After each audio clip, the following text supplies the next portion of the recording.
아멘. 네, 오늘 이렇게 여러분과 함께 말씀을 나누게 되었는데 오늘 말씀을 이제 나누기려고 하기에 제 스스로가 좀 부끄러운 시간인 것 같습니다. 왜냐하면 오늘 본문 가운데에서 하나님께서 주시는 뜻과 마음을 비추어 볼 때 제가 이 말씀을 전하기에 참 떳떳하지 못하다라는 그런 마음이 제 안에 있어서 여러분 앞에 서서 말씀을 전하는 게 조금은 부끄러운 오늘인 것 같아요. 특별히 오늘 말씀을 보면 바울이 판단에 대한 이야기를 우리에게 꺼내고 있거든요.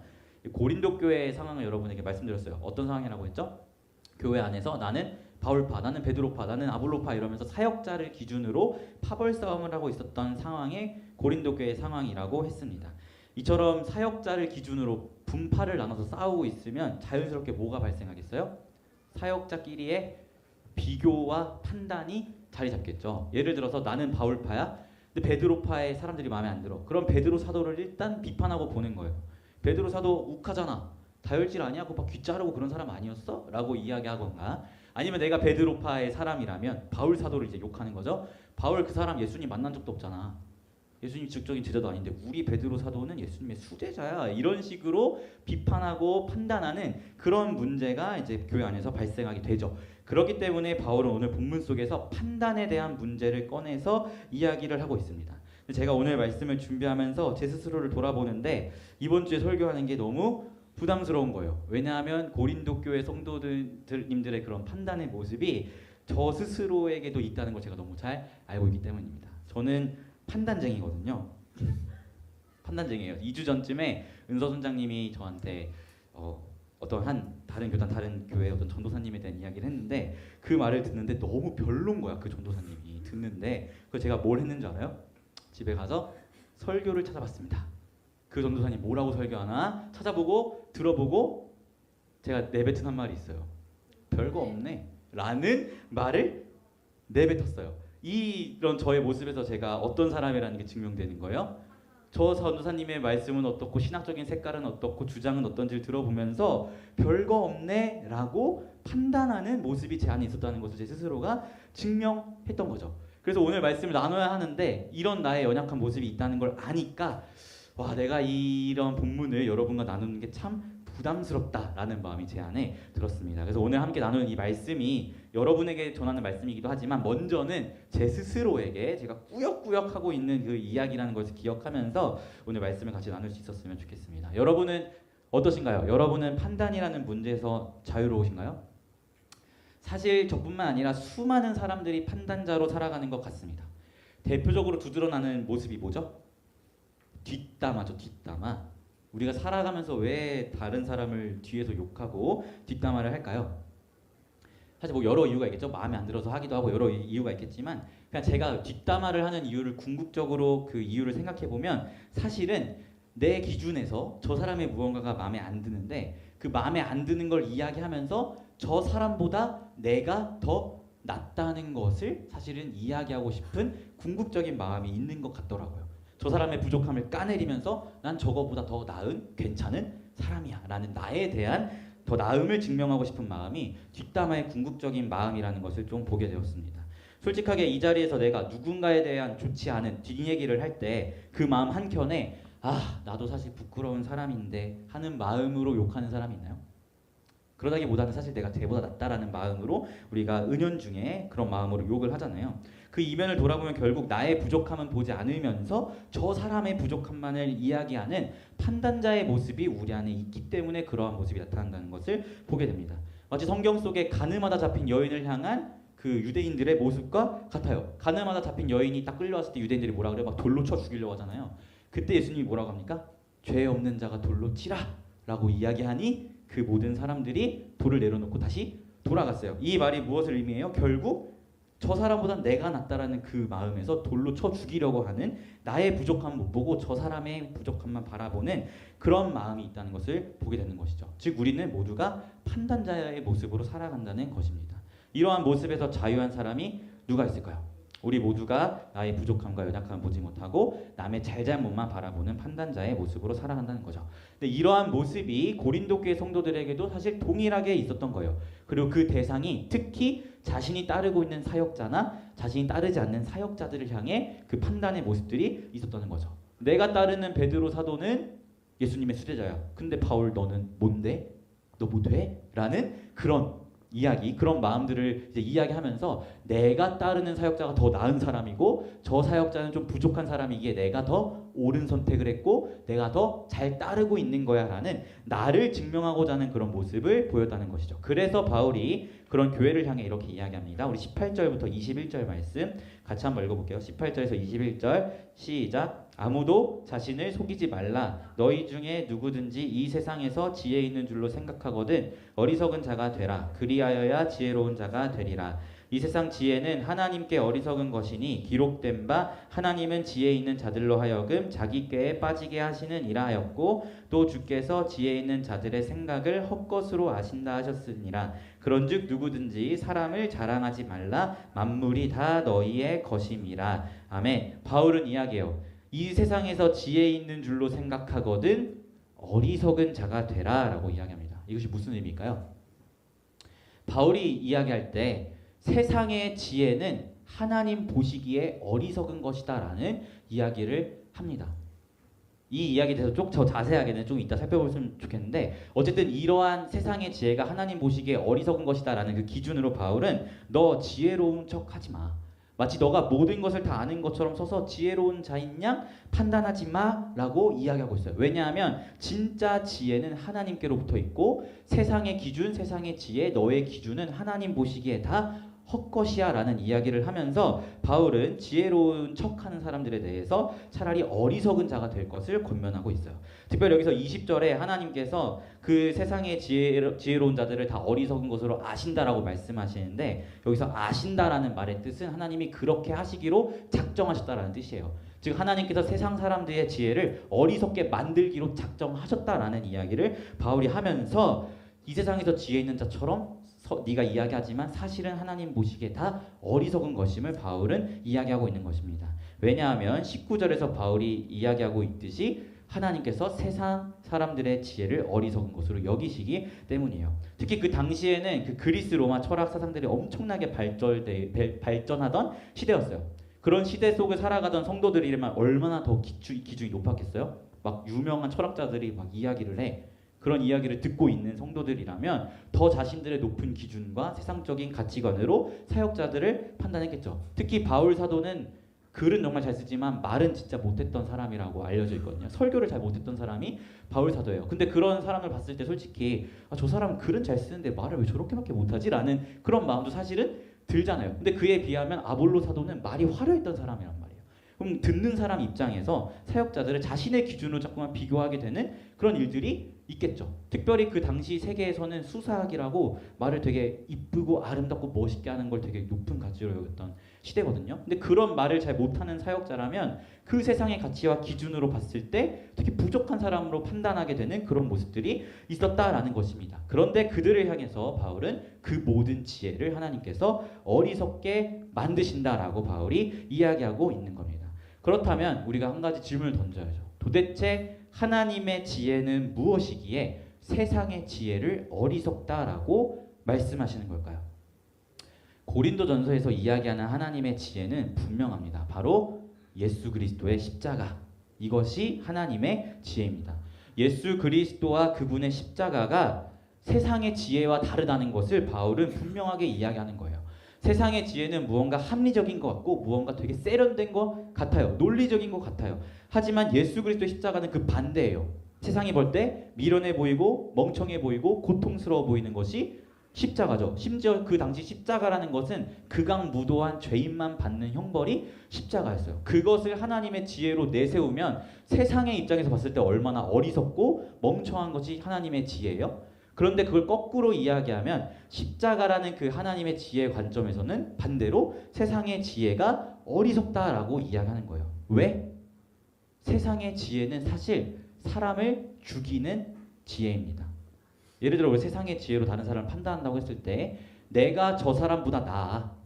그래서 저 사람 이로 부족하잖아 라고 이야기하는 이런 모든 판단의 기준이 나를 증명하고 나를 높이기 위해 다른 사람을 죽이는 지혜예요. 하지만 하나님의 지혜는 달라요. 하나님의 지혜는 사람을 살리는 지혜입니다. 세상이 보기에 너무나 어리석고 미숙해 보이죠. 미련해 보이죠. 예수 그리스도가 십자가에 죽으셨으니까. 그런데 그 죽으심이 어떻게 됐어요? 죄인을 구원하는 하나님의 유일한 구원의 통로가 되었습니다. 즉 세상의 지혜는 나의 나음을 증명하고 남을 밟고 일어서는 것이 세상의 지혜라면 하나님의 지혜 그리스도의 십자가는 나를 죽이고 나를 부정하고 타인을 높이고 살리는 것이 하나님의 지혜요 그리스도의 십자가라는 것이죠. 그런데 고린도 교회 성도들은 남을 살리는 지혜가 아니라 남을 밟고 일어서서 나를 살리는 지혜로 판단했다는 것을 보게 됩니다. 그래서 바울이 지혜 있는 척 하지 말고 차라리 아무것도 모른다라고 하면서 어리석은 자가 되라. 그게 하나님 앞에서 더 지혜 있는 것이다라고 바울이 이야기하고 있는 것입니다. 사랑하는 피플 여러분, 여러분의 생각과 마음을 이 시간 잠잠히 돌아볼 수 있었으면 좋겠어요. 여러분은 사람을 살리는 하나님의 지혜와 결을 같이 하는 모습으로 살아가십니까? 아니면 남을 밟고 일어서서 나의 나음을 증명하면서 나를 살리는 세상의 지혜와 결을 같이 하며 살아가고 계십니까? 제가 서두에 이야기했지만 우리가 행하는 많은 수의 뒷담화나 많은 수의 판단은 결국 저 사람보다 내가 더 나은 사람이야. 이것을 증명하고 싶은 그 마음에서 시작되는 겁니다.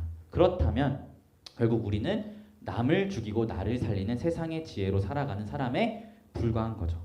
그럼 우리가 이 지점에서 한 가지 의문이 듭니다. 이 지점에서. 왜냐하면 제가 이 장을 설교할 때 성령 충만한 그리스도인은 모든 것을 판단한다라고 이야기를 했잖아요. 기억나시나요? 성령 충만한 그리스도인은 신령한 자는 모든 것을 판단하나 아무 것에도 판단받지 않는다라고 제가 말씀드렸죠. 여기서의 판단과 제가 지금 이야기하는 판단은 다르다는 걸 기억하셨으면 좋겠어요. 성령 충만한 그리스도인의 판단은 무엇을 해야 하나님께서 기뻐하시는 일인가 판단할 수 있다라는 의미에서의 판단입니다. 아셨죠? 여기서 착각하지 않으셨으면 좋겠어요. 성령 충만한 그리스도인이라면 타인을 죽이는 판단을 하지 않겠죠. 그 사람은 하나님의 지혜로 사람을 살리는 행동을 취할 겁니다. 분열하고 있는 교회 안에서 오히려 서로를 세워주고 존중하면서 분열하는 교회가 하나가 되도록 하는 살리는 행동을 했을 것입니다. 저는 우리 피프리 공동체가 정말 성령 충만한 공동체가 되어서 하나님의 지혜로 서로를 사랑할 수 있는 공동체가 되었으면 좋겠어요. 여러분 살아가고 있는 세상이 얼마나 각박해요. 여러분이 속한 학교, 여러분이 속한 직장, 솔직히 거기 안에서 다 누군가를 뒷담하고 욕하는 그런 타겟들이 한 명씩은 다 솔직하게 있잖아요. 저도 CCC에 있는데 CCC 안에서 CCC 간사를 욕하기도 해요. 저도 그래요. 기독교 단체에 있는데도. 그만큼 우리가 얼마나 이 나의 나음을 증명하고 싶은 연약한 죄인이라는 거 우리가 다 알고 있잖아요. 솔직히 그런 사람을 욕할 때 내 마음이 속 시원해지기도 하고 내가 저 사람보다 더 나은 사람인 것 같고 그런 마음이 솔직히 들잖아요. 그게 우리가 살아가고 있는 이 세상의 문화와 분위기예요. 우리가 얼마나 각박한 세상 속에 살아가고 있는지 여러분 다 알 거예요. 그런데 적어도 우리가 그 세상을 떠나서 잠시 이 교회에 함께 모였을 때만큼은 세상과 좀 다른 모습으로 살아가자고요.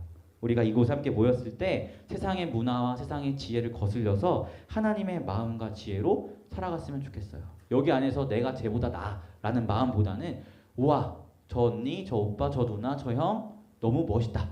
너무 잘생겼고 너무 예쁘고 너무 아름답고 목소리도 좋고 찬양도 잘하고 신앙도 좋고 이렇게 서로 격려하고 세워주고 위로하면서 각박한 세상 가운데 살다 지친 우리가 이곳에 모여서 하나님의 지혜로 서로가 살아나는 공동체가 되었으면 좋겠습니다. 오늘 말씀 4장을 보면 바울이 사역자에 대한 설명을 해요. 사역자들은 하나님의 비밀을 맡은 사람이고 사역자들이 행할 것은 충성뿐이다. 그러니까 이 사역자는 저렇고 저 사역자는 저렇고 이런 판단하지 말아라. 그들을 판단할 건 하나님밖에 없다라는 것을 분명히 이야기하면서 너희도 사역자도 그리스도 안에 한 가족이라는 것을 바울은 분명히 강조하고 있단 말이에요. 그러니까 우리 피프리 공동체 모두도 각박한 세상 속에서 살다가 이렇게 함께 모였을 때 서로를 판단하거나 나의 나음을 증명하려 하지 말고 우리 서로에게 보고 배우고 서로를 격려하고 칭찬하면서 서로를 살려주는 공동체가 되었으면 좋겠습니다. 그리고 우리 안에서 먼저 그런 운동이 일어나다가 여러분이 속한 직장, 학교, 가정 안에서 여러분 때문에 그 공동체가 살아나고 그 공동체 안에 하나님의 지혜가 가득한 그런 공동체의 문화를 만들어가는 여러분들이 되었으면 좋겠습니다. 그래서 제가 오늘 준비해 온 게 있어요. 우리 어제 머리순자님들과 밤에 같이 순모임 하면서 나눴는데 어디 있죠? 네, 그 어디다 놨죠? 교육자실에 있나요? 제가 여기 있는 줄 알고 주원 순장님이 가져오면은 뽑기를 할 거예요. 그래서 이렇게 돌려서 뽑을 건데 그 뽑힌 뽑으면 그 안에 이름이 적혀 있습니다. 그래서 그 이름이 적힌 사람에게 이따가 예배 끝나고 저기 머리순별 모임 할 때 제가 편지지 같은 거 만들어서 다 머리순자들 나눠줬는데 거기다가 그 뽑힌 사람에게 칭찬하는 말, 뭐 격려하는 말, 뭐 이런 세워주는 말을 가득 써서 그 분에게 전달해 주셨으면 좋겠습니다. 아시겠죠? 아시겠죠? 시온아, 너 안경 너무 멋있다. 안경 사고 싶은데 너무 잘 어울려. 이석훈 같아. 뭐 이런 이렇게 멋있는 이렇게 칭찬하고 세워주는 말 이런 거 했으면 좋겠어요. 이거 지금 돌려주시겠어요? 이거 한번. 뽑기종이요? 네, 뽑기 중에 한번 해주세요. 이따 그분에게 써주세요. 혹시 이 자리에 없는데 뽑힌 사람이 있다면 다시 뽑아주세요. 없어요. 아, 예, 주세요. 네네, 그렇다. 다시 뽑아주세요. 없어요. 또 없어요? 본연이가 다 뽑아가지고. 네, 뽑아주십시오.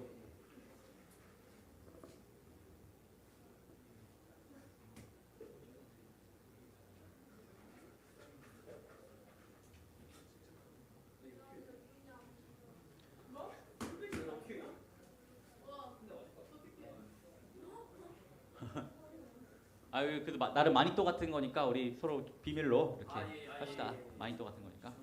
뒤에 경희 자매님까지 또 같이 다 뽑아주시면 좋겠습니다.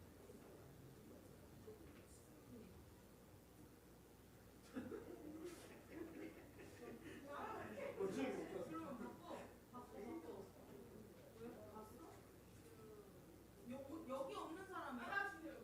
아, 네, 써도 됩니다. 두 개 쓰세요. 없으면 또. 네, 다 해주세요. 저희 승민이도.